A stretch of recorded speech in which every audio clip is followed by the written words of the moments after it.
The quiet goodbye nobody saw coming. He didn't retire. He didn't get injured. He didn't say goodbye. He just stopped showing up. And nobody in professional golf wants to admit what that actually means. Think about this for a second. You're a PGA Tour fan. You've been watching golf for years, maybe a decade, maybe your whole life. And there's always been that guy. The one who makes you turn the TV on even when you don't really feel like watching golf that day. The one whose name in the field list changes everything. Now imagine slowly realizing, not from a press conference, not from a dramatic announcement, not from a heartbreaking farewell speech, but from a quiet calendar update, that guy might already be fading away. No fireworks, no final bow, just less, and then less again. And then one day you're sitting there wondering when the last time was that you actually watched him compete on a regular Sunday afternoon. That's where we are right now with Rory McIlroy. And if you think I'm being dramatic, stay with me, because by the end of this video, I think you're going to see something in this situation that most golf analysts are completely missing. Something that isn't just about Rory. Something that tells us exactly where the PGA Tour is heading next. But first, if you're new here, welcome to Rick Analysis PGA. This channel exists for one reason: honest, deep golf conversation. No fluff, no clickbait takes without substance. Just real analysis for real golf fans. We are pushing hard toward 15,000 subscribers, and if you enjoy this kind of content, hit that subscribe button right now. It genuinely means everything to this channel. Let's keep this community growing. Now, let's talk about Rory McIlroy and what his latest decision is really telling us. The decision, right after the 2026 PGA Championship, Rory McIlroy did something that, on the surface, looked completely normal. He announced he would be stepping away from competition for several weeks, taking a break, resting up, and then returning at the Memorial Tournament as a tune-up before the U.S. Open. Completely reasonable, right? He's 37 years old. He's been playing professional golf at the highest level for nearly 2 decades. His body has been through thousands of rounds, dozens of major championship runs, international travel, and the relentless grind of elite competition. Of course, he needs rest. But here's what I want you to think about. It's not what Rory decided. It's how often he's been deciding it. This season alone, and we're not even to full schedule, McIlroy has already skipped multiple events that, 5 or 6 years ago, fans would have absolutely expected him to play. The breaks are getting longer. The appearances are getting more selective. And every time he makes one of these announcements, the golf world nods politely and says, yeah, totally makes sense. But does anyone actually stop and add it all up? I did. And what I found is a pattern that I think a lot of PGA Tour fans are not ready to confront. Stay with me, because this is where it gets interesting. Who Rory was. Let me take you back. Not ancient history, just a decade ago. When Rory McIlroy was at his absolute peak, he was everywhere. And I mean that literally. You could turn on Golf Channel on almost any given weekend, and there was a real chance Rory was competing. He played regularly. He showed up. He wanted to be in the mix. And it wasn't just about the wins or the world ranking points. Rory brought something to every tournament he entered that very few players in the sport's history have been able to provide: gravity. When Rory McIlroy was in the field, the entire tournament felt more important. Sponsors leaned in. TV networks promoted it harder. Ticket prices reflected his presence. Casual fans who didn't follow the weekly tour suddenly started paying attention. That is an extraordinarily rare quality in professional sports. And the PGA Tour knew it. They built around it. Think about the moments. The 2011 U.S. Open at Congressional, absolutely dominant. The 2012 PGA Championship at Kiowa Island, one of the most impressive major performances in modern history. The 2014 season where he won 2 majors back-to-back and looked completely unstoppable. These weren't just great golf moments. They were cultural moments for the sport. And even when Rory wasn't winning majors, he was present. He was competing. He was grinding. He was giving fans reasons to watch week after week after week. That version of Rory McIlroy, the one who showed up constantly and carried the PGA Tour on his back, has slowly, quietly been replaced by a different version, a more selective version, a more calculated version, a version that is arguably smarter about managing his career, but one that is unquestionably less visible to the average fan. And here's the thing nobody wants to say out loud, the elephant in the room. He's not coming back to playing that schedule. Ever. I know that sounds harsh. I know some of you are going to push back on that. But think about it honestly. Name me one elite player in professional golf. One true superstar who cut down their schedule in their mid to late 30s and then came back to playing 20-plus events per season. It doesn't happen. Once the calendar gets trimmed, it stays trimmed. The body demands it. The mindset requires it. And Rory has basically said this himself, just in a more diplomatic way. He has repeatedly stated that if he can't commit fully to a tournament, mentally, physically, emotionally, he'd rather not play at all. He would rather protect his preparation for the tournaments that define careers, the majors. And look, I respect that philosophy completely. From a competitive standpoint, it is flawless logic. You're 37. You have 4 major championships. You want more. You're chasing history. Every decision you make gets filtered through one question. Does this help me win another major? Taking 3 weeks off before Memorial? Yes, that helps. Skipping a regular tour stop to rest your body? Yes, that helps. Being incredibly selective about your schedule in non-major months? Absolutely, that helps. The math is sound. The strategy is intelligent. The execution makes total sense. But what it means for the PGA Tour and for fans is something the golf world hasn't fully reckoned with yet. Because Rory McIlroy is not the only one doing this. He's just the most famous one. And when you zoom out and look at what's happening across the entire tour right now, you start to realize this might be the beginning of a much larger shift, one that could change professional golf permanently. Keep watching, because I'm going to show you exactly what I mean. The Tiger comparison. We have to talk about Tiger Woods here, not to be cliche about it, but because the comparison is genuinely important. For 15 years, Tiger Woods did something that had never been done before and may never be done again. He made every single tournament he entered feel like a major championship. It didn't matter if it was a regular tour event in the middle of February with no particular significance on the schedule. If Tiger was in the field, the whole world paid attention. Sponsors paid for that. Television networks built their entire golf programming strategy around that. The PGA Tour's commercial value was directly tied to Tiger's presence in a way that was almost unhealthy, and they knew it. When Tiger's body broke down and the schedule collapsed, the tour had to scramble. They had to find new ways to generate excitement, new stars to build around, new formats to keep fans engaged. And for a while, Rory McIlroy was the closest thing they found to a replacement, not in terms of Tiger's specific cultural impact. Nothing will replicate that.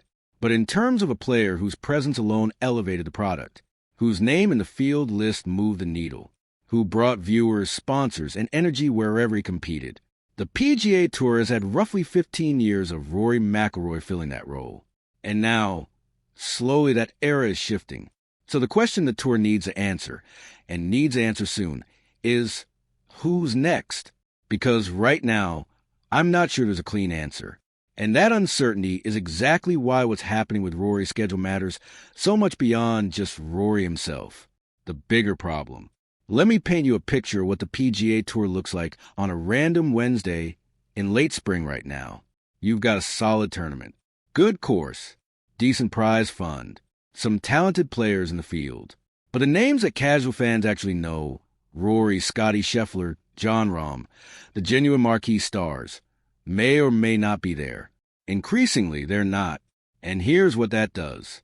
Sponsors who sign on expecting star-studded fields are quietly having conversations behind the scenes about whether their investment still makes sense. Television producers are having to work harder to create compelling storylines when the most recognizable names aren't available. Ticket buyers, the actual people spending real money to sit in the stands, are being asked to pay premium prices for access to players they've barely heard of. I'm not saying the second tier of PGA Tour talent isn't excellent golf. They are extraordinary athletes. But professional sports has always been about star power at the highest level. And when your stars are systematically reducing their visibility, you have a structural problem that prize money and new formats cannot entirely fix. The tour introduced signature events specifically to try and combat this, to create a smaller number of premium events where the biggest names are contractually expected to appear. And that model has some logic to it. But here's the flaw. When you concentrate star power into a handful of designated events, you are essentially admitting that the rest of your schedule is second tier. You are drawing a public line between the events that matter and the events that don't. And once fans internalize that line, changing their behavior becomes incredibly difficult. Think about what you watched last month. Think about the last PGA Tour event you actually followed closely. Was it a signature event or major, or was it a regular tour stop? For most fans watching today, the answer tells the whole story. Rory's legacy in this context. Now, I want to be clear about something. None of this is a criticism of Rory McIlroy. This man has given professional golf nearly 2 decades of extraordinary commitment. He has carried enormous pressure with remarkable grace. He has been one of the sport's greatest ambassadors, on the course, in the media, and in the broader conversations about the game's future. When the whole LIV golf situation blew up and fractured the sport, Rory was one of the loudest and most passionate voices defending the PGA Tour. He put his reputation on the line. He publicly committed to the tour's future in a way that very few players were willing to do. And through all of it, the majors, the near misses, the heartbreaks, the comebacks, the rivalries, he has remained one of the most compelling figures in golf. But legacy is complicated, because right now, the chapter of his career that younger fans are watching is a quieter one, a more deliberate one where the moment of brilliance is spread further apart, which, when they happen, makes them even more precious, but also makes the in-between feel emptier than it used to. And the honest truth is that this is simply what the final third of a great athlete's career looks like. You see it in every sport. The body changes. The priorities shift. The relationship with competition evolves from something you do constantly to something you do carefully. The fire doesn't go out. It just burns differently. Rory at 37, protecting his body from major championships, playing a selective schedule. That is not a player in decline. That is a player who has learned how to survive at the highest level long enough to keep competing for the things that matter most. But for fans who fell in love with a version of Rory, who was everywhere all the time, the adjustment is real and the grief is legitimate. Because here's the question I keep coming back to, and I want you to think about this. What happens at the U.S. Open? The U.S. Open stakes. This is where the story gets genuinely fascinating to me. The entire reason Rory is taking his break, the entire point of stepping away after the PGA Championship, resting, recovering, tuning up at the Memorial, is to arrive at the U.S. Open in the best possible shape, mentally and physically. He wants another major. He needs another major. Not for validation. His legacy is already secure, but because greatness never stops wanting more. Because a competitive fire that made him who he is doesn't care about legacies and histories and retirement timelines. It just wants to win. And there's a version of the story where Rory McIlroy arrives at the U.S. Open fully rested, fully focused, perfectly prepared, and absolutely destroys the field.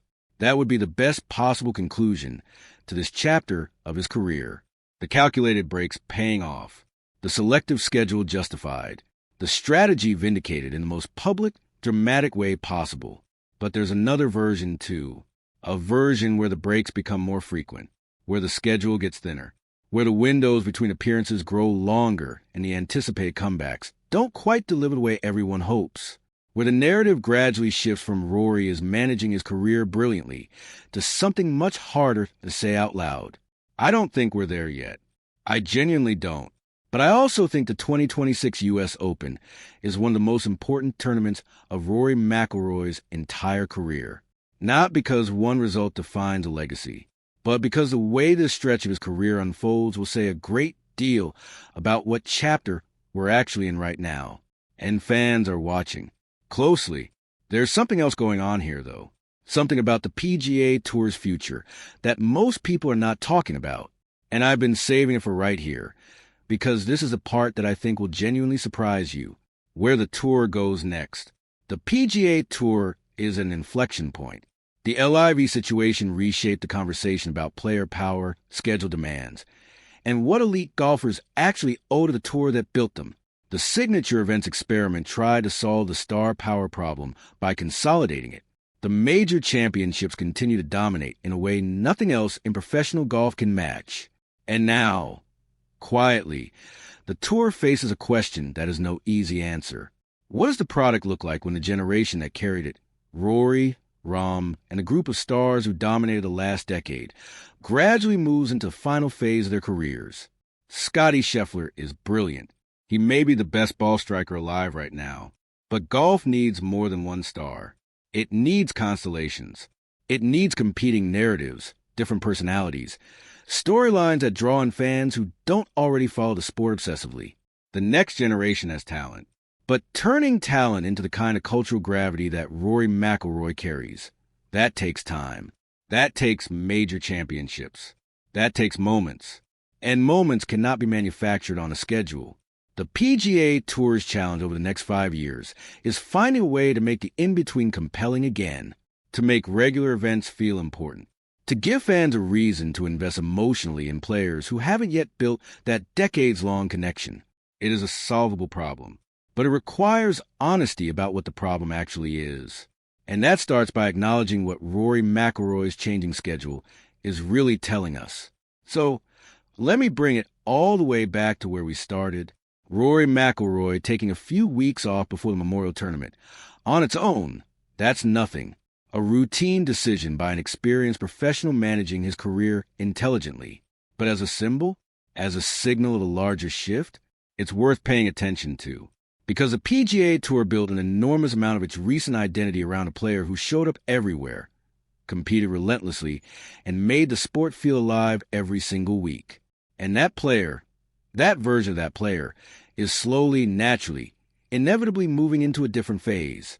Not retired, not done, still capable of brilliance, still chasing majors, still one of the greatest players in the world, but different, quieter, more selective, more precious. And the next time you see Rory McIlroy walk onto a first tee at the Memorial, at the U.S. Open, wherever it is, I want you to notice how it feels. That anticipation, that electricity, that sense that something important is about to happen. That feeling hasn't gone away. It's just rarer now. And maybe that's the most important thing the sport can do right now. Appreciate what it still has while we still have it. I'm Rick. This is Rick Analysis PGA. If you made it this far, genuinely, thank you. Drop a comment and tell me, is Rory making the right call managing his schedule this way? Or do you miss the days of seeing him every week? Subscribe if you haven't already. We are close to 15,000, and this community is everything. Like this video if it hit different. Share it with someone who loves golf. And I'll see you in the next one.